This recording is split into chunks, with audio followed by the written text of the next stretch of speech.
Agriculture, Finance, and Policy Committee to order on February 7th, 2023. There is a quorum present. Representative Purcell, may I have a motion to approve the minutes from February 2nd, 2023? So moved. Representative Purcell moves the approval of the minutes for February 2nd, 2023. Any discussion? Hearing none. All those in favor say aye. Aye. Those opposed? The motion prevails and the minutes for February 2nd, 2023 are approved. First item of the agenda today is to talk about the high-path avian influenza. And so we invited the College of Veterinary Medicine, and African swine flu, to talk about the issue at hand.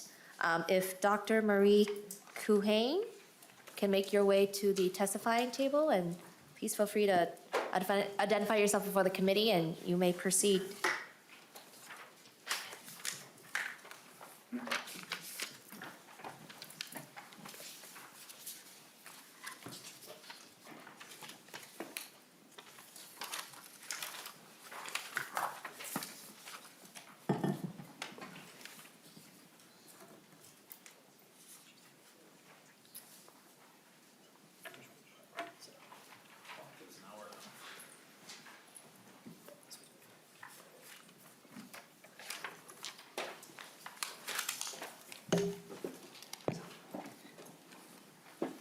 Thank you, Chair Vang and committee members, for this opportunity. I'm Dr. Marie Culhane, food animal veterinarian and professor at the College of Vet Med at the University of Minnesota.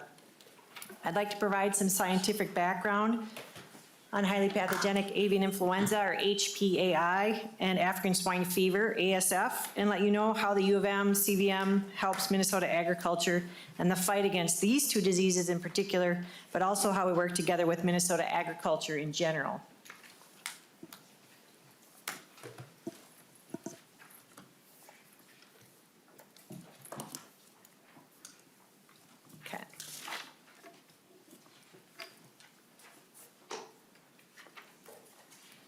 And you have the handouts as well. I'm on slide 2. In general, Minnesota agriculture is supported by the CVM because it's part of our mission at the college. We're dedicated to improving the health and well-being of animals and strengthening Minnesota's economy. We do this by providing high-quality education, conducting leading-edge research, and delivering innovative veterinary services.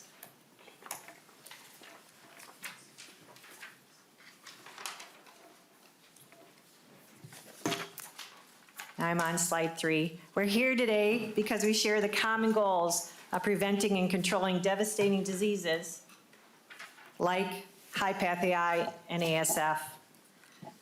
The U of M CVM helps achieve those goals by performing scientific research and providing the veterinary diagnostic services needed to help the state successfully respond to high-path AI, prepare for and prevent ASF and many other emerging and re-emerging diseases of animals. We educate animal health professionals who are capable of critically thinking through problems and helping farmers, animals, companies, and the public. We continually retrain and provide extension, giving people innovative new skill sets, often just in time or mid-crisis. We hold pre- and post-outbreak tabletop exercises, and give after-outbreak reports both online and in person as courses, seminars, meetings, conferences, and of course, scientific papers. So let's get into the science. I'm now on slide 4. What is highly pathogenic avian influenza, and why do I keep calling it a devastating disease? Well, it's caused by influenza virus, and there are many kinds of influenza viruses.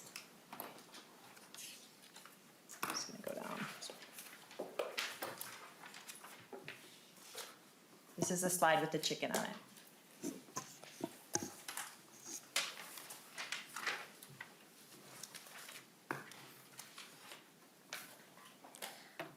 And while we try to get situated here, I just want to recognize that today is Poultry Day, and so I want to thank the turkey producers and stakeholders for being here today and in recognition of all the work that you do to support our ag economy. And so thank you so much for being here today, and feel free to, members, feel free to engage with your local producers and the producers that have come here. They've made a long commute to be here today, and so just want to recognize that today's Poultry Day. Thank you. Thank you for the segue. Speaking of poultry, highly pathogenic avian influenza virus is a disease of poultry, and it's devastating, and it's caused by influenza virus. And there's many kinds of influenza viruses in the world, and almost every species of animal every day, including humans. But high pathogenic is what we call the deadly form of the virus in the birds. It infects all organs in the domestic chicken or turkey and causes 100% death loss in just a few days. It's spread by wild birds, some like eagles and loons, that die from high pathogenic, just like the chickens and the turkeys do. But some of which, like ducks and geese, are natural hosts, or what we call reservoirs, that usually survive the high pathogenic infections and spread them around the globe. Unfortunately, high pathogenic is potentially zoonotic, meaning that it can go from the bird to a human. Interestingly, influenza viruses, as shown on the right-hand side of the slide, are actually shared and exchanged between a lot of animal species and humans and birds. So what does high pathogenic do to an infected chicken or a turkey? What does it look like? Well, they get the flu. They don't eat well, they don't move around, it's hard to breathe, they get high fevers, swollen eyelids, red skin, maybe diarrhea, and even seizures when the virus infects the brain, and then they die. Some die very quickly, and that's because the virus is traveling all through their bodies, infecting every organ, and they will not survive if they're affected with a high pathogenic avian influenza strain. Unfortunately, Minnesota has experience with high pathogenic. Here's a map from 2014-2015 showing the areas of the United States that had high path. The purple counties are locations of infected commercial flocks and turkeys and chickens.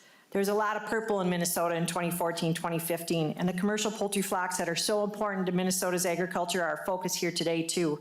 But you should keep in mind that backyard birds and wild birds, all the other colors on the map, also got infected with high pathogenic and are getting infected with high pathogenic today. HPI reemerged in 2022 and continues in 2023. Every state in the union, with the exception of Hawaii, has had high pathogenic virus, and this is indicated by the dots on the map. Again, each color represents a different type of bird or flock. Again, we see that the concentration of dots is heaviest around Minnesota, where we've had commercial poultry, which are dots in red, and backyard flocks and wildlife all getting infected. In fact, many more backyard flocks have been infected with high path this year than ever before, and many more wild birds haven't been infected than ever before. The wild birds are widespread, and this map shows flyways birds use as they move around during migration. Wild birds are widespread, and they're not going away, and they should not go away, and we shouldn't fight them or eradicate wild birds. Instead, we have to learn how to live in this new normal with wild birds, who we know could be bringing high pathogenic or other viruses to our domestic birds. And that new way of thinking requires us to work together. So more of the science about the HPI outbreaks, where the U of M CVM provides the diagnostics, research, and outreach that's vital to the state to prevent, respond, and control high pathogenic. For example, let's take a look at 2014-2015 compared to 2022-2023. What did we learn? We had 108 infected farm sites, or what we call premises, in Minnesota. This resulted in 9 million birds that died from infection or were stamped out to prevent the spread.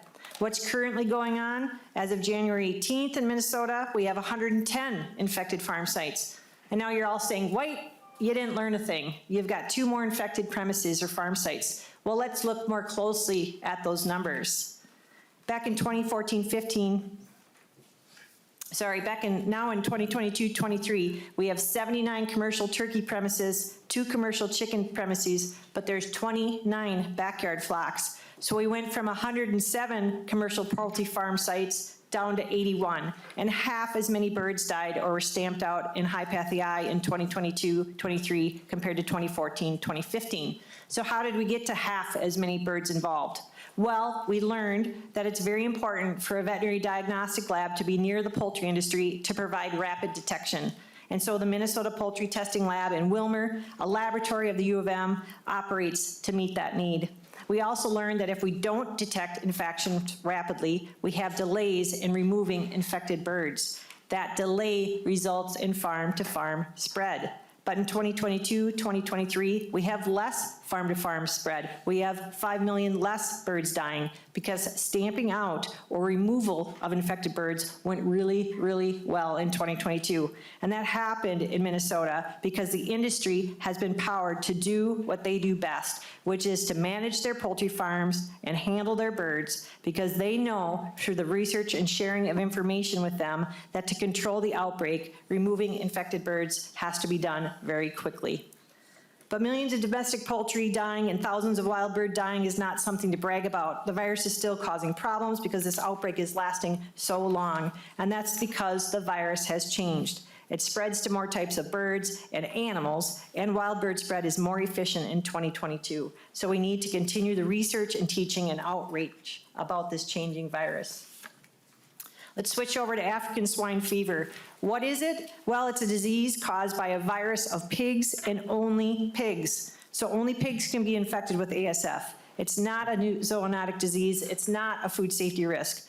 With ASF, 40 to 100% of the pigs die. So ASF infections can indeed cause food supply problems when there's less pork for consumers, and ASF definitely will cause trade problems when borders are closed to countries with ASF. If an ASF-infected pig survives, it never regains full health and production and can even shed the virus from time to time, continually infecting other pigs and contaminating the farm. How quickly the pigs die and how many other pigs they infect prior to dying depends on the strain of the ASF virus they get. But with most strains of the virus, they get fever, they lose their appetite, they lose weight, they won't move, and they die. This sounds a lot like Pathogenic, doesn't it? Well, ASF is a totally different virus, but ASF also infects every organ in the pig's body. So that's one reason why it reminds us of Path. What's worse about ASF is that it survives, the virus survives for a really long time in the pig meat, in the pig blood, and in the pig environment. So while it's a disease only of pigs, there's many different ways that ASF can find its way into a pig farm. So on the right side of the slide, I'm showing the pathways of ASF infection. One way is when an infected wild pig comes into contact with our domestic farm pigs. Wild pigs are the natural hosts of ASF, and like wild ducks and geese, who are the natural hosts of Pathogenic, some wild pigs seem to be more resistant and spread the disease around, and some wild pigs die from the disease. Another way that ASF gets into pig farms is when the virus is dragged in by people who might have the virus on their boots or clothing, maybe because they came in contact with an infected pig or a domestic pig off-site. This happens because that virus is very hardy. It stays infectious a long time and in the dead pig tissues. If a pig is exposed to a carcass of an infected pig or eats infected pig meat in a discarded ham sandwich, that exposed pig can become infected. So food waste containing pork is another pathway of infection. In warm parts of the world like Africa, the viruses are also moved around by a soft-bodied tick. Thank goodness we don't have that soft-bodied tick in the United States, but we're continually looking out for it. Like Pathogenic, African swine fever is globally widespread, and it's as close as the Dominican Republic and Haiti. North America remains free of African swine fever virus, and we want to keep it that way. But wild pigs are everywhere too, and they're widespread, and we're in a constant threat in the United States because African swine fever is moved around by infected wild pigs. What I'm trying to show here is that Minnesota is surrounded by wild pigs with large populations in the southern United States, but also a large population of wild pigs in our neighbors to the north in Saskatchewan and Manitoba. So we have to acknowledge that wild pig populations are a risk. So putting African swine fever and Pathogenic together again, the goal is to control. And how we do that is to prevent, prepare, and respond, not just in our own farms, but our neighbors, and in that shared ecosystem with wildlife. Not just in Minnesota, but with Iowa, South Dakota, and our neighboring states. And later on, you'll hear today about coordinated regional efforts and national efforts to control Path and ASF. We do this through prevention and preparedness not only in our own country, but in neighboring countries. So we work with Canada to understand that wild pig population problem. We work with Vietnam to understand ASF vaccine usage in their pigs. But people are needed for this response. And we need those people so we can reach those common goals. But they all have different roles during an emergency response. You'll hear more about those goals and the roles and responsibilities from our colleagues at the Department of Ag and the Board of Animal Health and USDA. But I'll quickly set the stage by showing that one of the roles that's important to play is that by farmers and agricultural systems. They're supposed to keep the virus out, and if the virus gets in, they need to keep it contained. Turkey growers in Minnesota are really good at stamping out the disease when it occurs and controlling things on their farms. So where does the College of Veterinary Medicine fit in all this? Well, we provide the science, like I've tried to do with my talk previously to this, by telling you about HiPath and ASF, but we also provide the support by educating and training a dedicated workforce that's knowledgeable, available, robust, and innovative. We train over 500 professional graduate students to be multitasking, quick thinkers, and problem solvers. We provide those validated diagnostic tests that quickly detect and confirm disease at the 2 locations, one in the well-supported St. Paul Veterinary Diagnostic Lab and the other in the poultry testing lab in Wilmer. We also provide extension, community education, and outreach and training at all levels to provide the expertise to help with this response. So even though we're not on the front lines, we're providing that expertise when and where it's needed, answering questions like what disinfectants work, how long does this virus survive. The answers we provide can help, and if we don't have the answers, then we work together to do the research. And then after the outbreak, or as needed during outbreaks, we train and retrain, creating more poultry specialists with our poultry certificate program, educating pork producers and swine vets at our Layman Swine Conference. We share the innovations and research findings so that the next outbreak is less severe, or hopefully, in the case of ASF, prevented completely.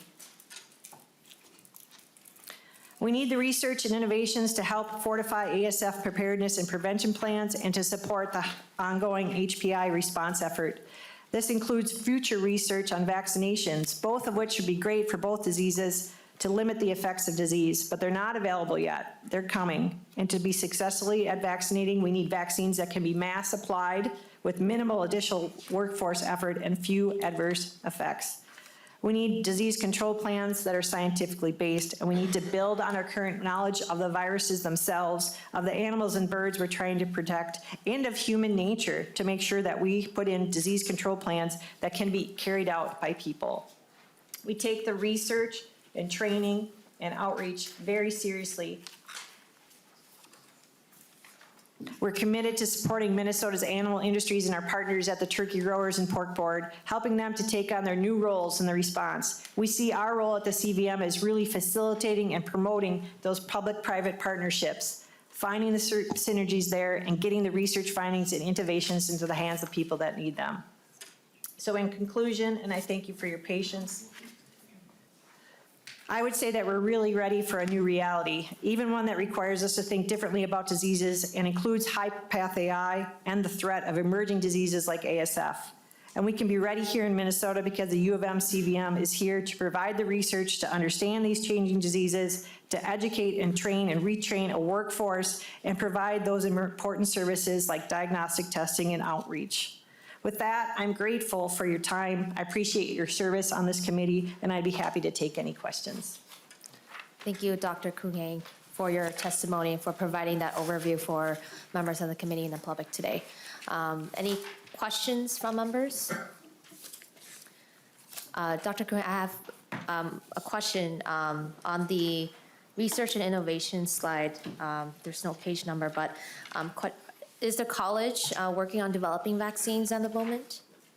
We're currently collaborating with Vietnam to understand the work there on their vaccine usage, and we are developing tests to differentiate an animal that's been vaccinated from an animal that's been infected. And we support that through research from the United States Department of Agriculture.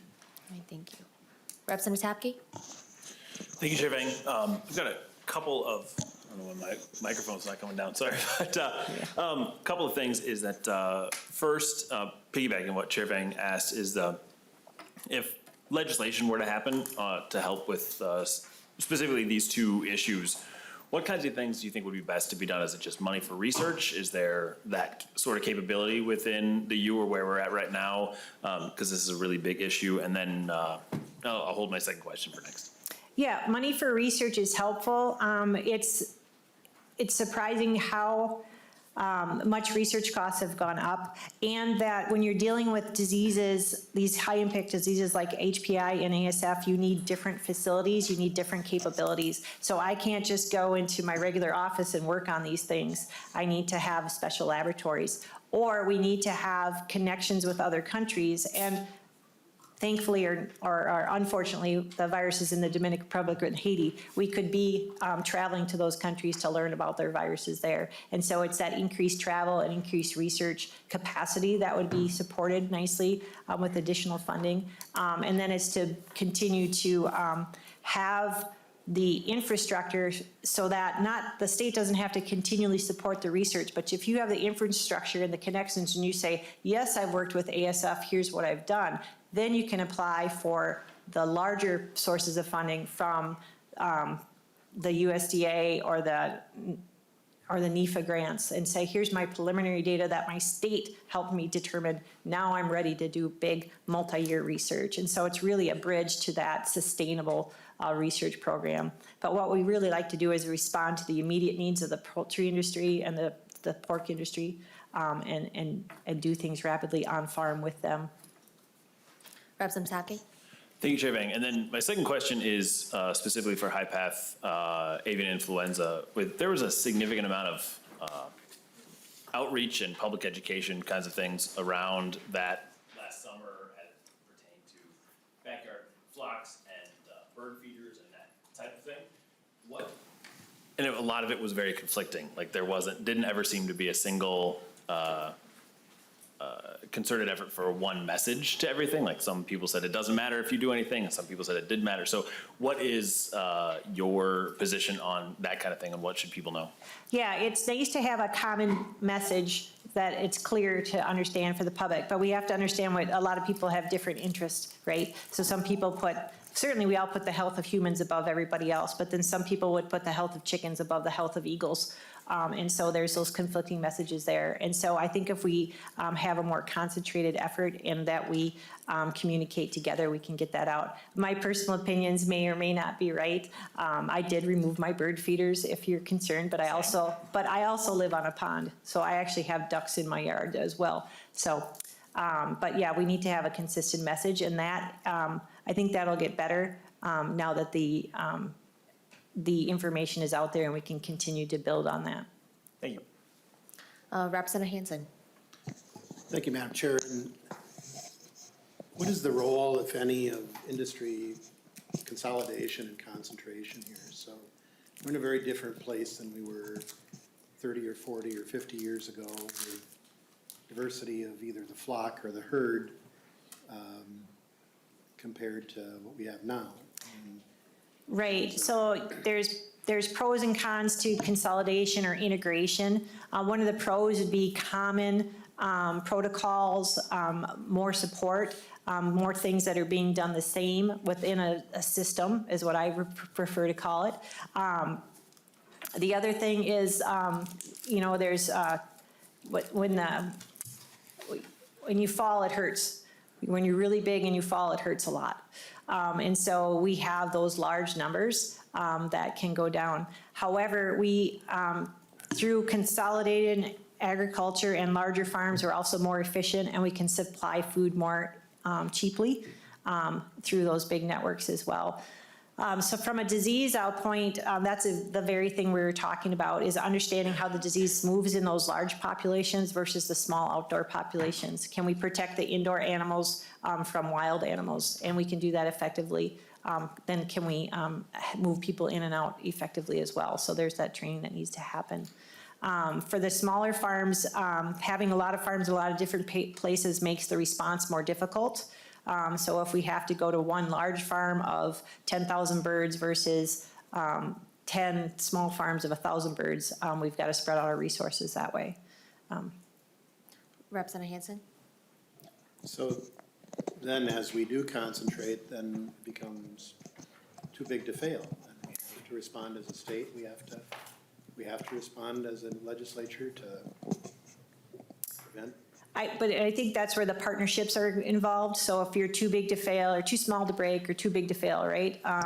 When we are big like this is where those public-private partnerships come into place. Because certainly our commercial turkey industry in Minnesota has done a lot to respond and control the problems that they have in their flocks. But they do that as a partnership, and that partnership's been established for decades, building on that. And in some ways, I would say the consolidated turkey industry is much easier to work with than the less consolidated swine industry in the state of Minnesota. We have a lot of players in the swine industry in Minnesota, and getting them all to the table is happening, and you'll hear that later today. But there's so many more differences in the pig farms than there are in the poultry farms in the state. But it's all about a partnership. Representative Anderson. Thank you, Madam Chair. Doctor, I was reading an article the other night, and there was kind of a worldview on the highly pathogenic bird flu. And the comment that struck me was that we may have to let the disease play itself out. What does that mean from somebody in your perspective? Right, so for me as a virologist, what it means is a successful virus doesn't kill its host. A successful virus makes its host sick enough to spread the virus to everybody else. And so the viruses adapt to become less virulent and then survive. And so the animals will live with high path-AI. It actually becomes, the fancy word is attenuated. So it becomes less virulent. So that would be one way that it would work its way out, things like that.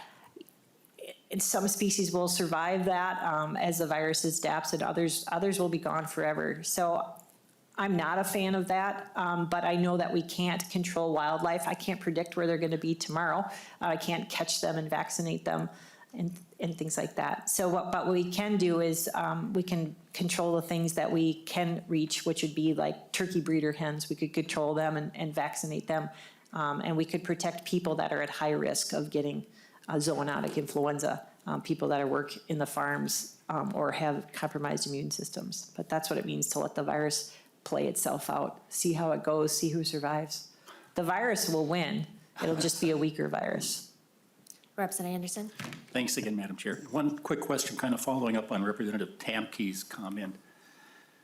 You know, with eggs being whatever, $5, $6, $7 a dozen, we're hearing a lot of anecdotal stories of folks buying 10 or 15 baby chicks and want to raise their own chickens and get eggs this summer. Could those increase the number of backyard flocks also cause an increase in difficulty in controlling the disease? There's a lot that the backyard flock owner can do to protect their chickens. And one of them is to just provide a roof over the top so wild birds don't come down upon them. One is to bring them in at night. There's been studies in Australia, in Europe, and here in the United States that show that a lot of the interactions with wildlife occur at night. So if you bring your birds in at night, they're less likely to be exposed. And the other thing is proper sanitation and hygiene. If you're walking around, let's say you're a duck hunter, you go duck hunting, don't clean your ducks and then go right to feed in your chickens and things like that. And we've laid those out. The U of M College of Extension, our partners, a different college at the University of Minnesota, but when we work closely with, has lots of nice resources for backyard chickens. All right. Members, we do need to go to our next testifier, so I'll give Representative Chow the final question.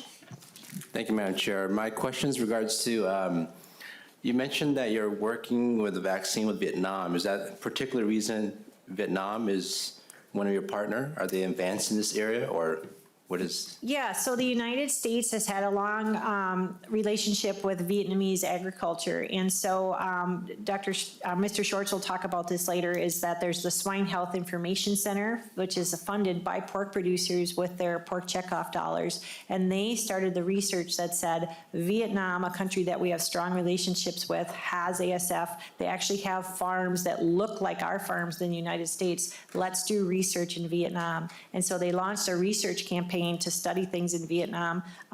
It started in 2019. A lot of it gets shut down because of COVID. We couldn't go there. They couldn't come here. But then the USDA then partnered with Vietnam to market their developed vaccine that they developed at Plum Island. So it's just a result of the long partnerships that have been in place, and the fact that their pig population is large enough, and there's sites that look like ours that we can learn a lot from them. Thank you. All right. Thank you, Dr. King, for you. your time here. Thank you. Next we have is the Minnesota Department of Agriculture to do their presentation. We have Director Lucy Hunt, Executive Director Marianne Garcia from the Board of Animal Health, and Dr. Eric Jope, Assistant Director from the Board of Animal Health. Thank you for being here today. If you can identify yourself before the committee, and you may proceed.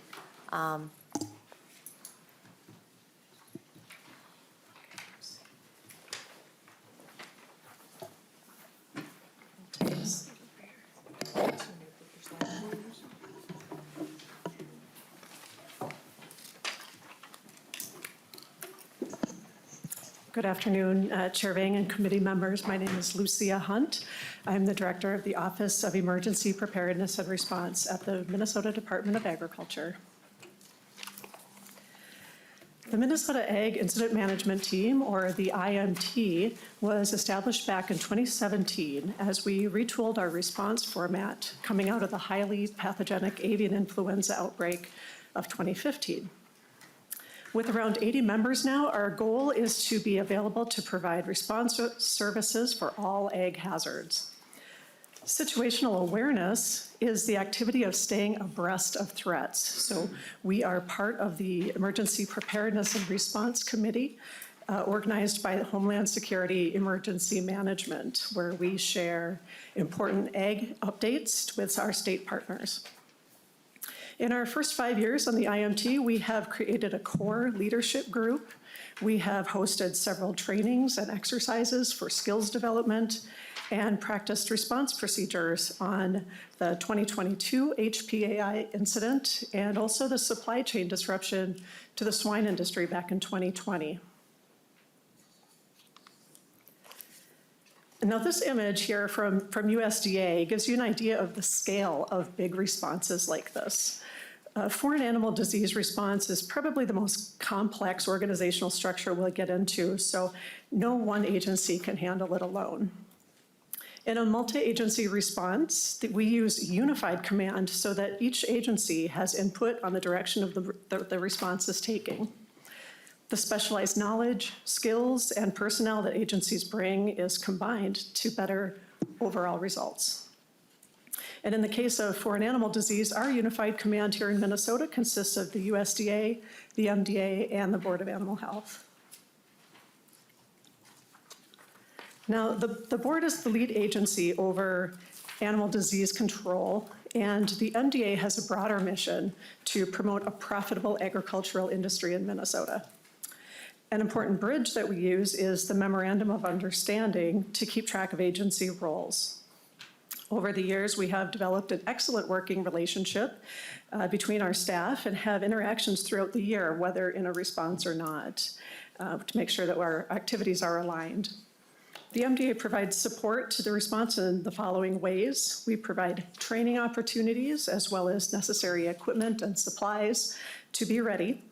We are the point of contact for animal emergency reports coming in through the Minnesota Duty Officer. We act with delegated authority to assume management of an incident when requested. And finally, we support public information through our communications team. Now, the Ag Emergency Account was established in 2016 with $1 million. The main benefit we get out of this account is the flexibility to start response actions immediately. And the added preparedness language from last session, the IMT can now invest in high-quality training and is now able to maintain response equipment to meet safety standards and all-season use expectations. On March 25th last year, we got positive results back from 2 premises here in Minnesota. The board immediately requested assistance from the Ag IMT, and we ordered a national IMT to come and help establish the response in Minnesota. Very quickly, we opened an incident command post in Wilmer to set up our personnel and got right to work. Within just a couple of weeks, this body appropriated an additional $1 million to the Ag Emergency Account, which was very, very much appreciated. And again, at the end of your session, we received a second appropriation of $1.5 million to carry us through. I want to walk you through the major expenses that we've incurred over the last year on the HPAI incident. And keep in mind that these numbers stretch across 2 fiscal years and are subject to shift as transactions are still ongoing. The first expense category is payroll. Over 60 MDA employees participated in the event, putting 10,000 hours toward the work. Our cooperative agreement with USDA allows all overtime charges to be reimbursed. The next category is the incident command post. We contracted with Candy, Ojai County for the use of their emergency operations center in Wilmer. This central location allowed our teams to be close to the major turkey growing region, to the Minnesota Poultry Testing Lab, and to industry headquarters. Our team secured a different facility in Wilmer in August and relocated there just in time for the fall resurgence of HPAI. Now, this lease is ongoing through July 31st to cover what we expect to be another busy spring in 2023. We'll be spending a total of just under $100,000 on our incident command post. Next category is contract services. The major activities our contractors perform for us are for depopulation assignments. They generate and apply foam to the flocks. And they also set up decontamination lines at the infected sites to make sure that people, equipment, and vehicles are not tracking infectious material off the farms with them. And a portion of these expenses for our contractors are eligible for reimbursement through Minnesota's cooperative agreement with USDA, but the total you see here is the upfront cost we've paid out prior to requesting reimbursement. Next comes Minnesota IT services. The Minute team provides the hardware, networking, and internet capabilities that give responders seamless interface to collaborate with field staff, the labs, and colleagues working remotely. The top-notch mapping specialists at Minute create excellent GIS products for incident responders. And our last category here is supplies and equipment. An item that tops this list is firefighting foam. Now, the federal response will send out foam to states, but they get stretched really thin in a widespread incident like this, and our home stockpile ensures that we can handle very large farms or multiple cases in quick succession. And another item in this category is payment to the Minnesota Poultry Testing Lab to cover the cost of HPAI tests that are not covered by federal reimbursement.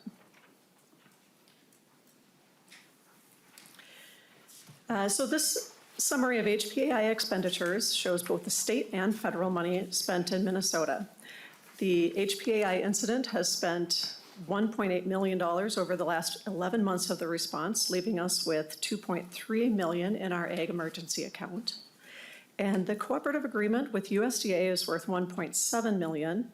We've been able to use about half that amount in 2022, leaving us about $750,000 through September of 2023. The University of Minnesota's Veterinary Diagnostic Lab is a critical partner in the HPAI response. Last session's appropriation of $1.5 million is now available to the U to purchase equipment that will ensure they meet their goals of rapid and accurate disease reporting, and it will also improve their diagnostic capabilities for other foreign animal diseases. Since about 2019, the MDA has been involved in preparing for a swine disease outbreak. We started off by planning, hosting, and participating in a multi-state exercise called Swine Fever Exercise for Agricultural Response, or SPHERE, which was offered by USDA. Working through Minnesota's Swine Emergency Disease Management Committee, the MDA has helped close some knowledge and skills gaps identified by that exercise. We've mostly focused on depopulation and disposal issues. The first of those depop and disposal projects was back in February of 2020, when we had a project testing whether animal carcasses could be successfully composted in a Minnesota winter. We were successful. So built on that, the following winter in 2021, we used some federal grant money to fine-tune the winter composting procedures and to test capabilities of a new depopulation method using carbon dioxide that was developed by our industry partners. And finally, the MDA coordinated a federal grant project that just finished up last year. This one involved the field trial of a novel mass depopulation system using nitrogen to put swine down quickly and humanely under Minnesota's environmental conditions. And our next step is to repeat some of those SPHERE modules to test ourselves and find other gaps to explore. Chair Vang and committee members, thank you very much for your time this afternoon. I'd be happy to take any questions. Thank you, Director Hunt. Members will take questions after we hear from our next two testifiers. Executive Director Garcia, you may proceed. Please identify yourself before the committee.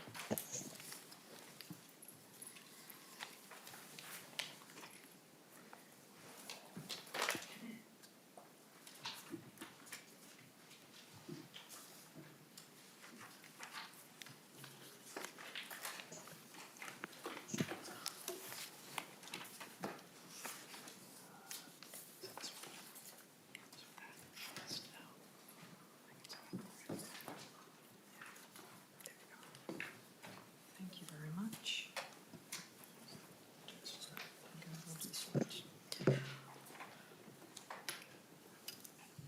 Thank you, Chair Vang and members of the committee. I'm Dr. Eric Jopp, the Assistant Director, the Board of Animal Health. Slide 2. Highly pathogenic avian influenza is an international disease affecting most areas of the world. It was diagnosed in the U.S. in the spring of 2022 and has spread throughout the country. The national statistics change every week, and as of Sunday, there were 47 affected states and 748 confirmed premises, both commercial and backyard flocks. West Virginia, Louisiana, and Hawaii are the states that have not had domestic poultry diagnosed as of yet. The slide in front of you illustrates the new cases of high-path AI across the country by week for the past year. As we've heard already, the last outbreak in the U.S. of high-path AI occurred in 2015 when it affected 21 states and 232 flocks. Here in Minnesota, we had our first case in late March of 2022 and our most recent case in early December. This slide also represents case distribution by week for the Minnesota cases. Most cases during the current outbreak have been in the upper Midwest. Minnesota has had the highest number of affected flocks of any state, mostly commercial turkeys, as Minnesota is the #1 turkey producing state in the nation. Although most of Minnesota's 110 cases have been in the poultry-dense areas of the state, it is important to note that this outbreak has affected 38 counties, including the Twin Cities metro area. The pictures on this slide show the rapid onset of disease that can typically be seen. Within hours, a flock can go from normal to quiet, depressed, and dying. Our response efforts have been based on our written plan and lesson learned from the 2015 outbreak. This slide shows the sequence of events that occur once a flock becomes ill and samples are tested in the lab. State resources are directly involved in all of the activities that are in bold. There are activities which take place on the affected premise, activities which take place in the lab, and documentation requirements throughout. The board is the lead agency for the state, working on a unified command construct with the USDA, with resources and expertise coming from many agencies, including the Minnesota Department of Ag, for logistics, finance, personnel, and resources, Minnesota Department of Health for responder and grower health monitoring, University of Minnesota Laboratories and Extension, and additional personnel from the USDA Wildlife Services, Minnesota Veterinary Medical Reserve Corps, county emergency managers, as well as many others. Minnesota has taken several steps to help us respond effectively while also keeping commodities moving throughout the state. The legislature provided emergency funding as the need arose, and several executive orders lifting restrictions for hours of service for drivers of commercial motor vehicles, providing direct assistance to the emergency relief efforts. Madam Chair, committee members, I'm Dr. Marian Garcia, Executive Director for the Board of Animal Health. We are currently working with accredited poultry veterinarians to minimize the impact of this virus, but the number of tools available to us is limited. As we look towards the spring and the potential for continued cases of high path AI, we are working to streamline our efforts and decrease the strain on resources and the strain on people. This is in line with evolution that USDA is taking in their documentation requirements and response guidance. For example, non-poultry backyard flock surveillance guidance, streamlining some of the documentation required, and a pilot project on the indemnity process. Our guiding principle as we go into the spring is to increase the number of personnel who have expertise in the various response steps. We have sent personnel to train on the computer software used in emergency response. We have more personnel lined up to go to case manager training, and we are bringing in a carcass disposal training event. We are also coordinating closely with the industry and the industry veterinarians. This will help us be able to pivot should we need to respond to another disease emergency, such as African swine fever. African swine fever is a devastating virus that is not far from the borders of the United States, as it is currently in Haiti and the Dominican Republic. In 2019, Minnesota participated in the USDA swine fever exercise for agriculture response. As a result of this exercise, we worked with the University of Minnesota to develop a written response plan based on the USDA Red Book. We have created communication templates, and we have implemented a swine-focused emergency response committee to fine-tune our plan and create a venue for collaboration. The plan is based on the national plan, which calls for an immediate 72-hour stop movement of pigs throughout the state and the nation. Our focus is how will we maximize use of these 72 hours to either identify potential risks or be able to provide assurance of freedom of disease and the ability to manage risk. Through the U.S. Swine Health Improvement Plan, or U.S. SHIP, we are validating premise ID numbers, and we are collaborating with industry to validate our ability to conduct tracebacks.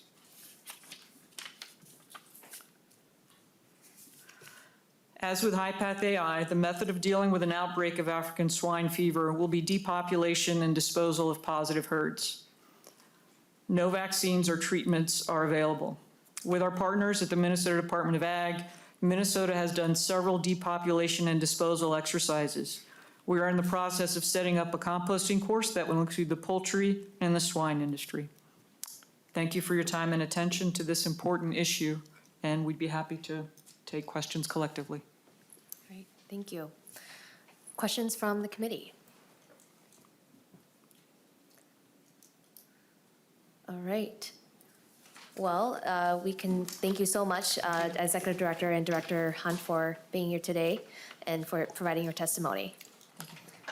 Next we have is testimony from USDA, Stephen Schaefer. Okay, who is the area veterinarian in charge?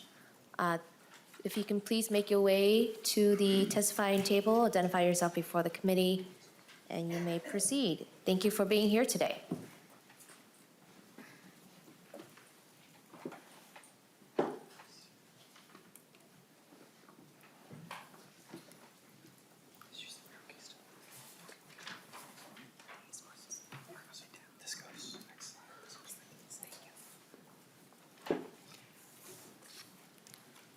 Good afternoon, Chair Vang and committee members. Thank you so much for your invitation to discuss USDA activities related to African swine fever and high-path AI. I'm Dr. Stefan Schaefbauer, area veterinarian in charge for USDA Animal Plant and Health Inspection Service, Veterinary Services here in Minnesota.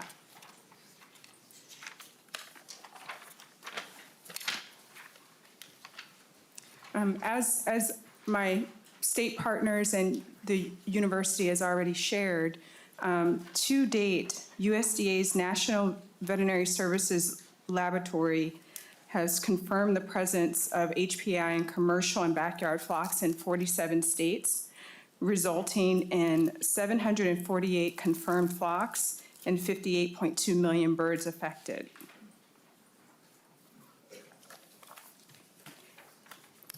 USDA is collaborating with our state partners on this response. We provide people resources, policy recommendations, as well as funding.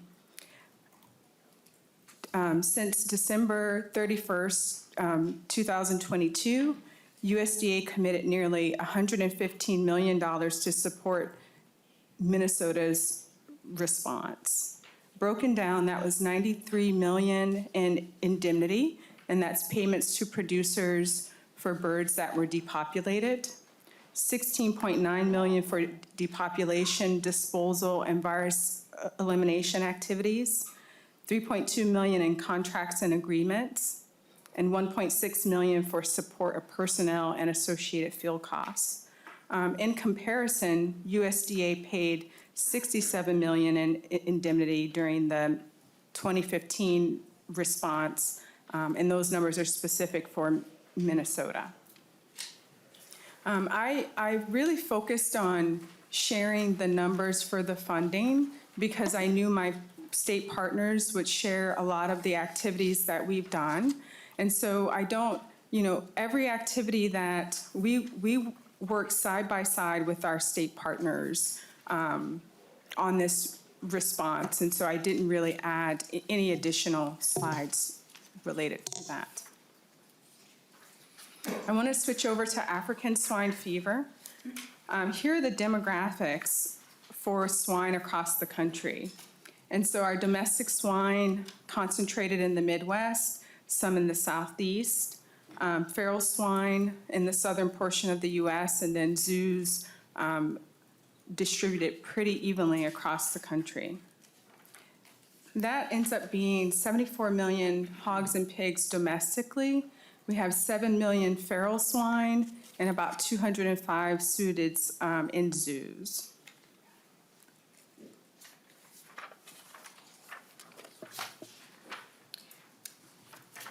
USDA works hard to protect our swine industry. Our swine industry exports 25% of their production, and so our African swine fever outbreak would cut those exports off, and it threatens the $150 billion global pig industry. USDA is really focused on protecting our national herd through prevention, response, outreach, and planning. One way USDA responded was by creating a protection zone for Puerto Rico and the U.S. Virgin Islands. The protection zone prohibits movement of live swine and swine germplasm, swine products and byproducts from those territories onto the mainland U.S. Another important prevention strategy in Puerto Rico is the monitoring of illegal boat landings. These inspections address the potential introduction of animal and animal byproducts to ensure that they're not fed to domestic pigs in Puerto Rico. One thing I wanted to mention and point out on this slide is that if there's a illegal boat landing and there's swine or swine products on the boat, there's a 3-kilometer surveillance zone placed around that landing, and weekly inspections are done on swine farms in that area, including sampling surveillance.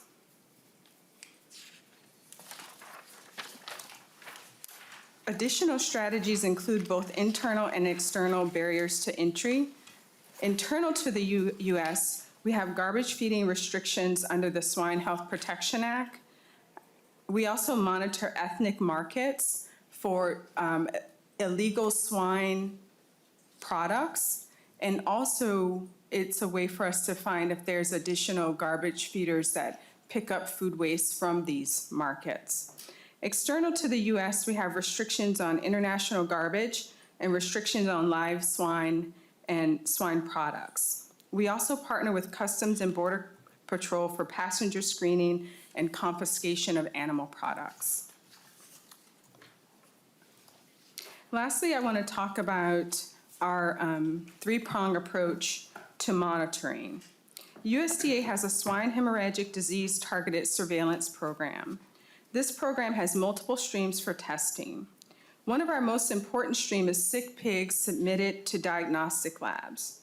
Usually these samples are submitted for something else, but if they meet the criteria, the samples can automatically be tested for classical swine fever and African swine fever with no charge to the producers.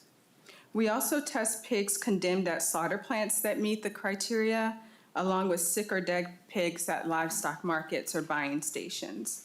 Lastly, our smaller streams are swine and high-risk herds, feral swine, or swine tested as part of foreign animal disease investigations. Since fiscal year 19, the USDA has tested close to 80,000 samples for African swine fever and classical swine fever.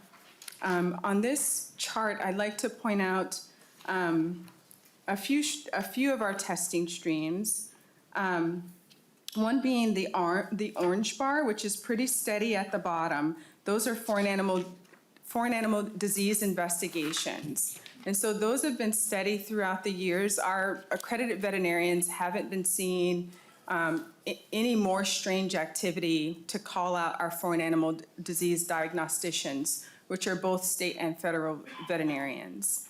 The stream, though, that is the most important stream is from our diagnostic labs, because they have veterinarians who submit samples from sick pigs. You see in FY21, there was a sharp incline in that sample set, and that's because USDA changed the policy that those samples had to have premises ID numbers associated with them. In doing that, we have more access to more different types of samples, and so the labs have been able to test more. And then the red line, feral swine testing, it kind of goes up and down because there's a seasonality to that testing, because it's usually associated with hunter-harvested samples. Thank you so much, Madam Chair. I'll take questions. Thank you. Questions? Representative Hansen. Thank you, Madam Chair. Back to the high-path avian influenza and the culling of the birds. What has USDA done to ensure that the foam does not include PFAS or PFOS in terms of its recommendations on how do we kill the birds? Yes, thank you for that question. In our stockpile, we don't have any foam that has the PFAS. And then our state partners can speak to, they do source some of their foam from USDA. Yeah, I'm not familiar with that issue. Representative I Hansen? think the state is going to answer from the state. Okay. Director Hunt, please identify yourself before the committee and proceed.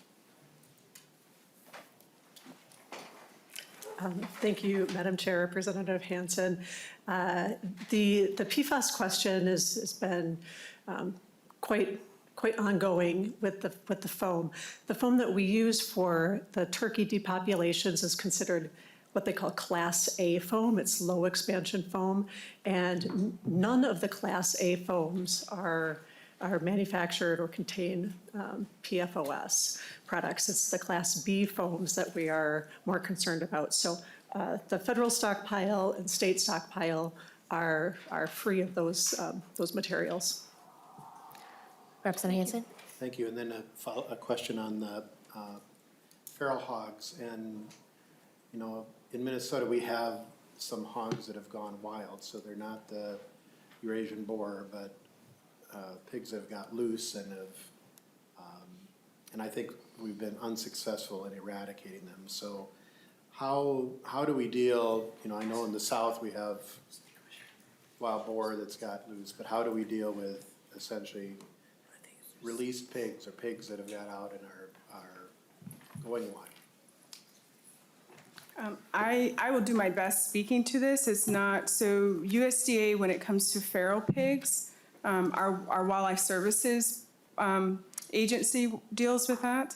And I don't want to overspeak on behalf of the Board of Animal Health. I will say Minnesota does not have any established breeding populations. So when that's why you don't see Minnesota listed on the map.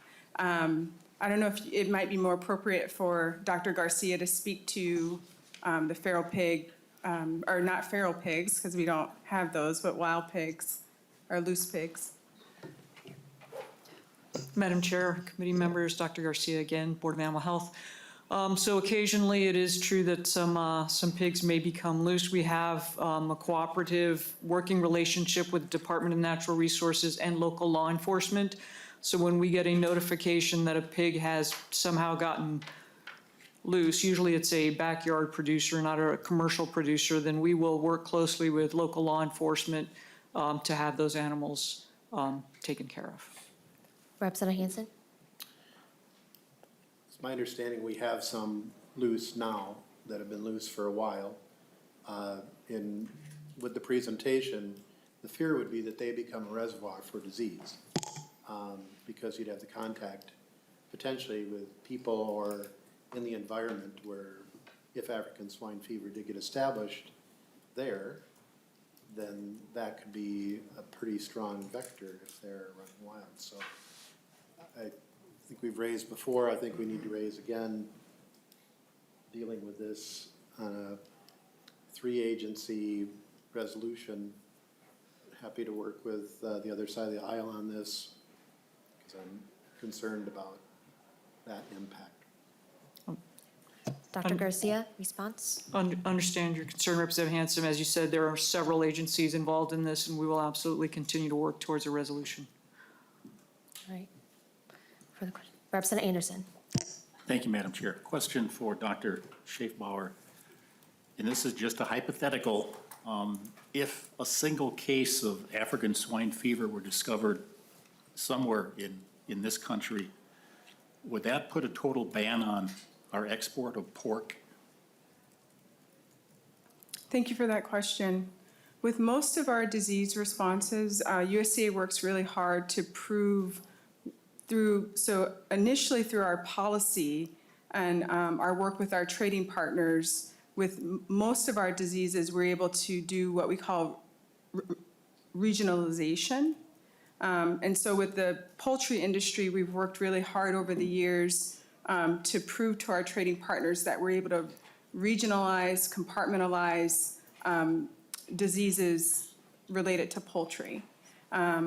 I am not familiar with, our goal would be to regionalize so that all trade isn't cut off. But also the way we move our pigs in this country is very different than how we move our poultry. And so I apologize, I don't have a good answer for you. I can speculate that all trade would be cut off, but I could not say that on behalf of USDA because I haven't seen a policy related to that. Representative Anderson? I think we have time. One more question? Okay, Yes. thank you. This one would go back to the bird flu. You know, becoming more prevalent and kind of a year-round situation. If it were deemed to be an endemic situation, would that impact the USDA indemnification of farmers that lose their flocks? That's a really good question. As of now, our Code of Federal Regulations states that any flocks that are depopulated by the USDA, we would provide fair market value in the form of indemnity for those birds. We have not looked at policy related to the disease being endemic and depopulation not occurring. All right. Any further question, final question from members? All right, well, thank you, Dr. Shipp. Representative Nelson? I'm wondering, we got Commissioner Peterson here, and I'm wondering if he could clarify what the rule for catching wild pigs in St. Paul is.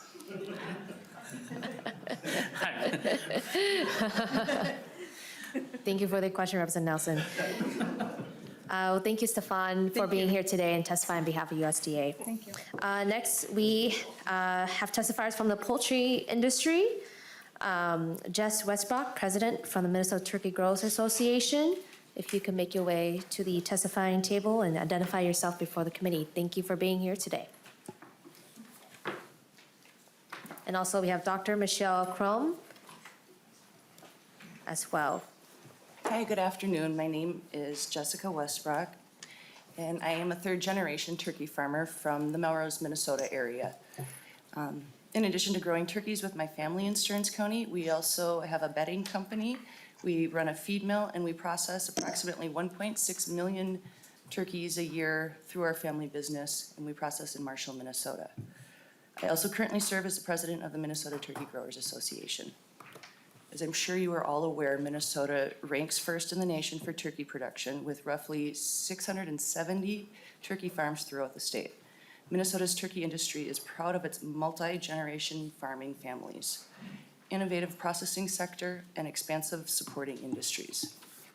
In addition to Minnesota being the nation's leader in overall turkey production, our state also has more independent turkey growers than any other state in the nation, as well as 3 turkey processing companies, Jennie-O Turkey Store in Wilmer, Northern Pride in Thief River Falls, and Turkey Valley Farms, a farmer co-op in Marshall, Minnesota. Our industry takes pride in the positive impact we make, not only in the rural communities where we grow turkeys, but the positive impact we make within the state of Minnesota as a whole. Few facts. Minnesota's turkey industry creates 46,000 jobs, creating $12 billion economic impact on the state. Specifically, each turkey produced creates $24.32 worth of economic stimulus within the state. Now for the not-so-fun part. Others testifying today discussed the overall impact of high-path avian influenza, or HPAI, on Minnesota, but I'd like to share a personal narrative about my family's direct experience with the disease. In 2015, our family had flocks test positive for HPAI on 4 of our largest farms. We have 9 in Stearns County. We lost 180,000 birds. During this period, our feed business also went to 30% of its normal volume. When we told the feed mill workers we'd be very slow, they all volunteered to help with the high-path cleanup. The workers on the healthy farms continued to raise birds, and the rest of us worked on the cleanup and virus elimination.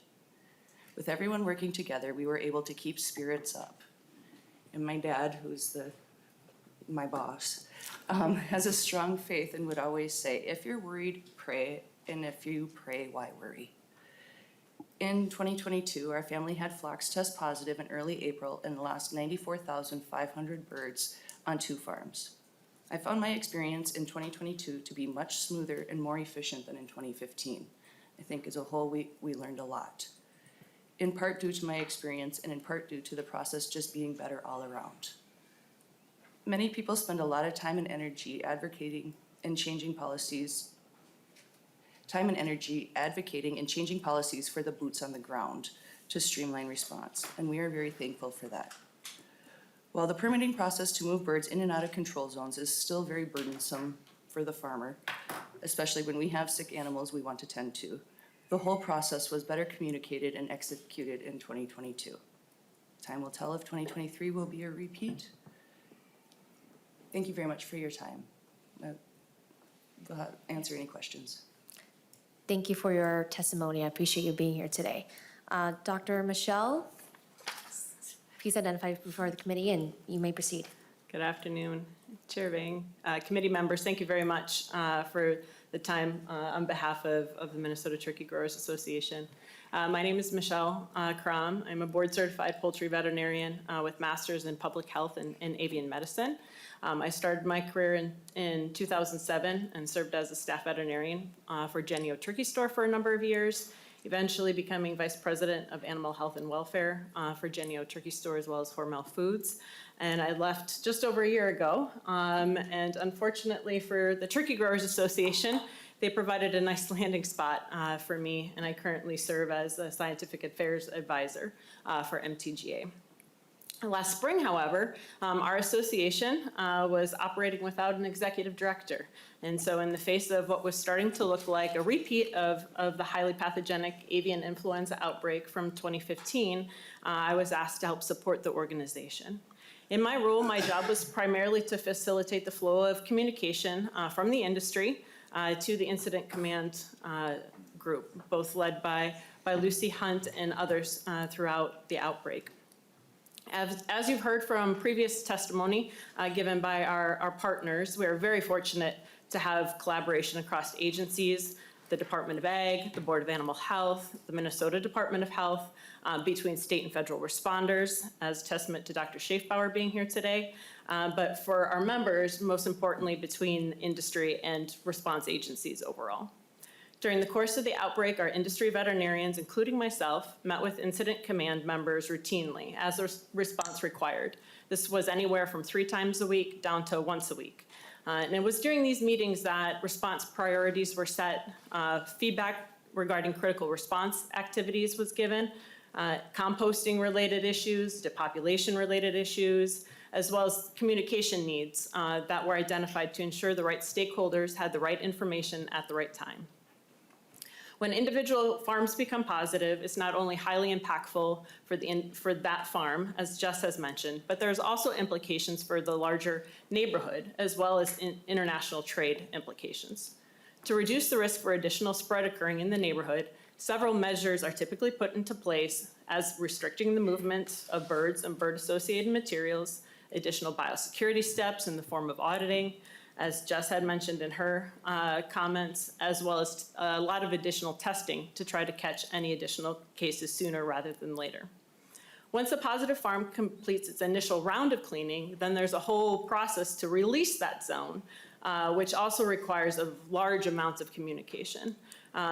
We've made agreements with our trade partners to do a certain amount of testing in a certain amount of time on a certain amount of farms. And for all of that to be coordinated in an efficient manner requires a tremendous amount of time, human capital, and a lot of communications. Just as a side note, even in the face of the events of 2022, Minnesota still exported over $114 million in turkey products. So keep that in mind that we didn't have export market access for the majority of 2002 because of the events in the spring. So all the stakeholders are well aware of the economic impacts and all come around the table to really make sure that when it comes especially to trade, that we can get all that testing aligned to release those zones as soon as we safely can. And Dr. Culhane did touch on some of the dynamics and generalities of influenza, and I apologize, you're gonna hear a couple things that I do think are pretty critical to hear again going into the spring of 2023 that make this virus, which has become a very much an ongoing outbreak, different than what we experienced in 2015. So as Marie mentioned in her comments, this virus is very widespread in wild birds. And just to kind of frame that up, what very means. In 2015, that virus was detected around 100 times in wild birds. And again, this isn't an apples to apples comparison because yes, surveillance systems have changed over time. But in this outbreak ongoing, we've had detections in over 2,000 species of birds. So when you think about wild birds being the source of spillover events for domestic poultry, you can kind of understand why we're very concerned that we're in for another tough spring. You've already heard several times that the scope of the outbreaks were very different. Again, about 21 states were impacted in 2015, 47 with this ongoing outbreak we're experiencing now. Also, we've had some spillover events into mammals. So in this case, with this virus, we've had bobcats, raccoons, possums, a wide variety of basically animals that tend to scavenge off of dead carcasses being impacted.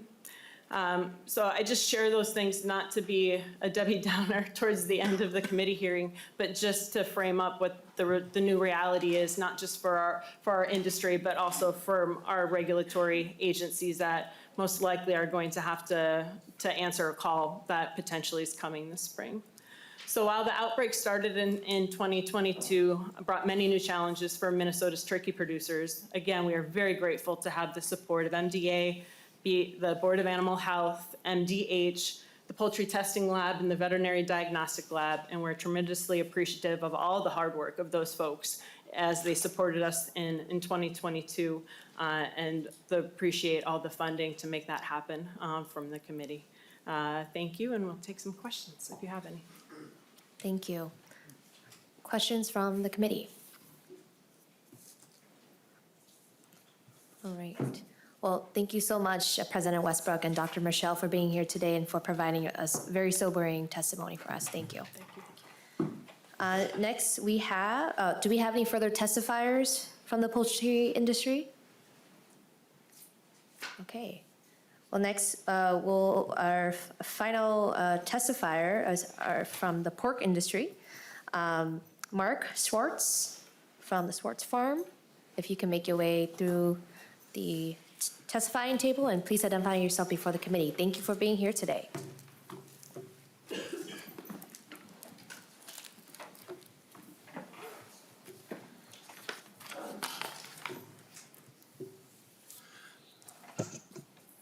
Good afternoon, Chair Bang and committee members. My name is Mark Schwartz, and I am a pig farmer from Sleepy, Minnesota.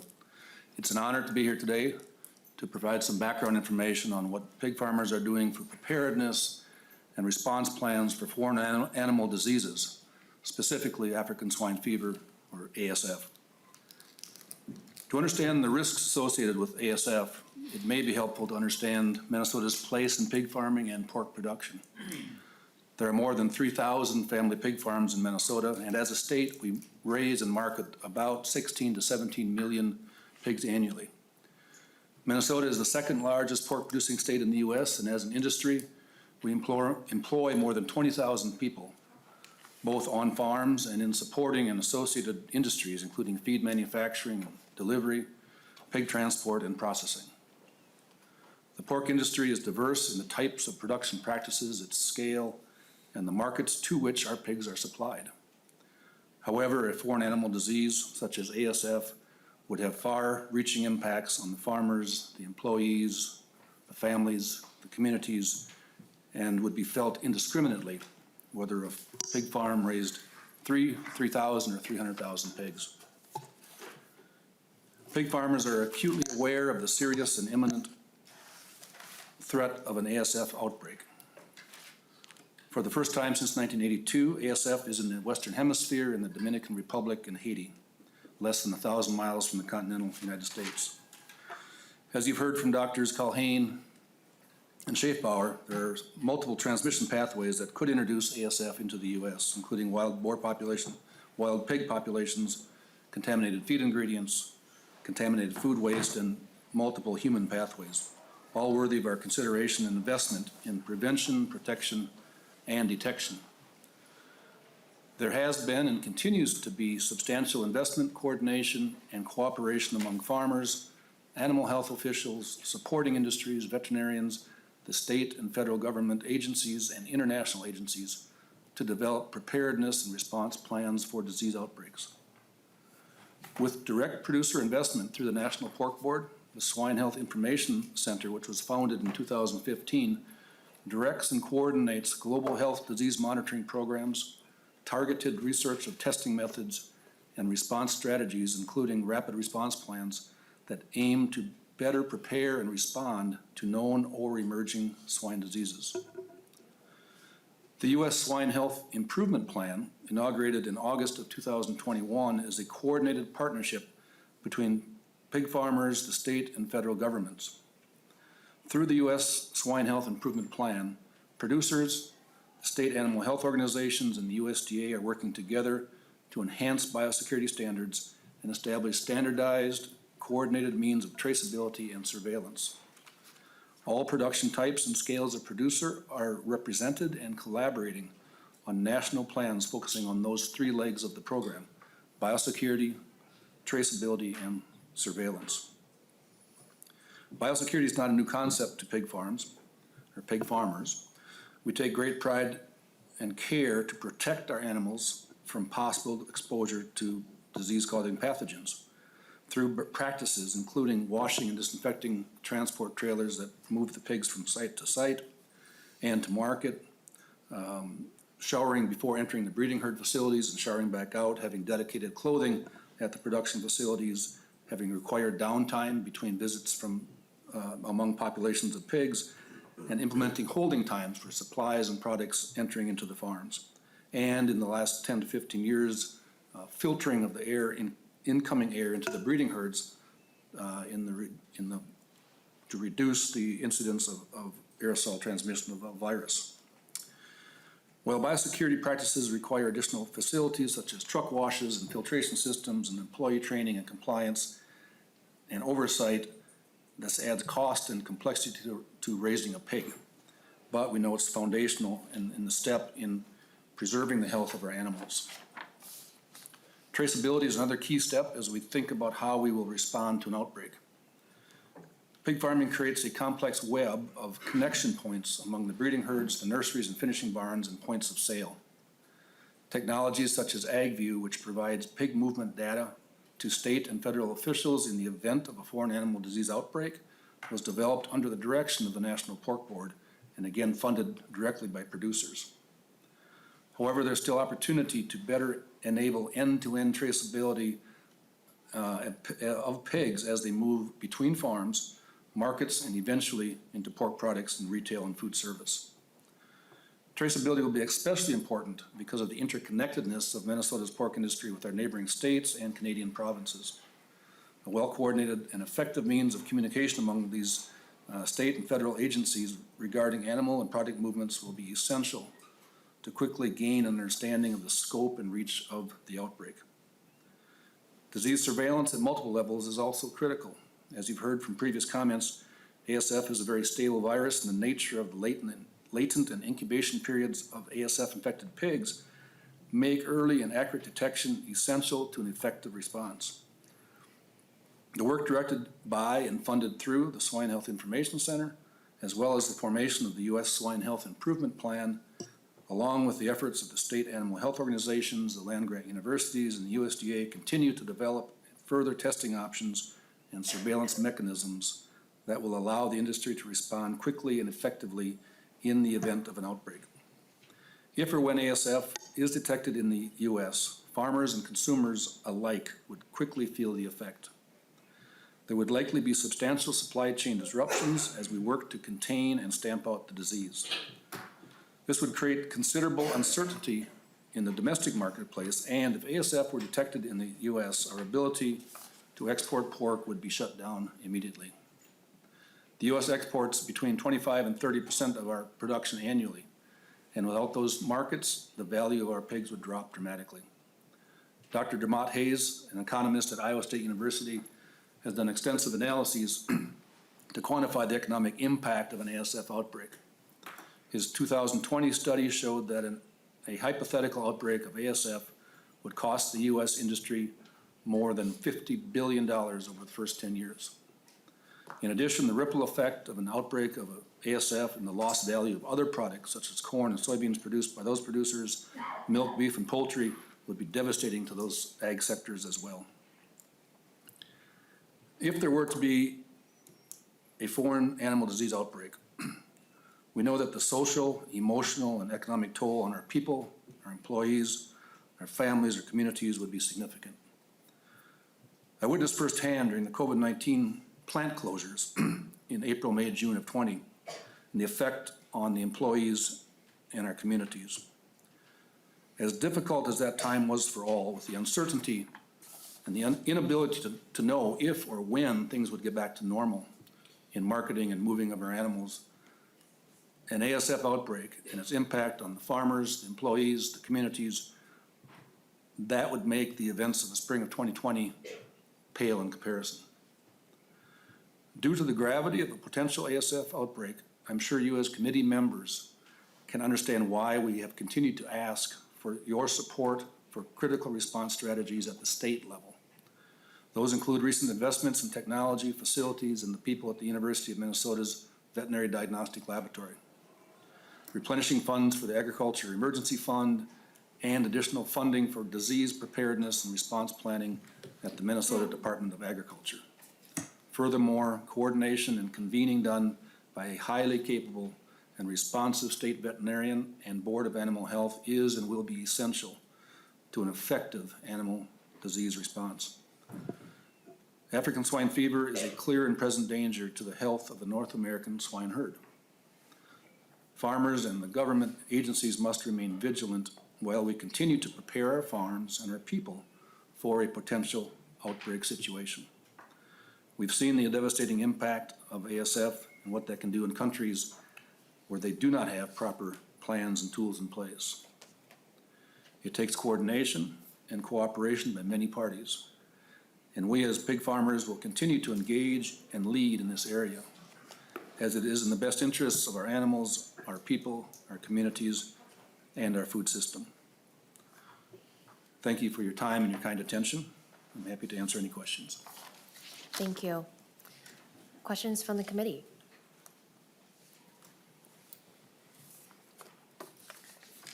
All right. Well, thank you so much, Mark, for being here today and for your testimony. It is really important to hear these testimonies. It is an important issue for us as a state, and I look forward to continuing that partnership with all the stakeholders and industry experts. And with that, that is our final item of the day for today's committee. Thank you again to all the producers and testifiers for being here today and making the commute to be with us here at the Capitol. And with that, the meeting is adjourned.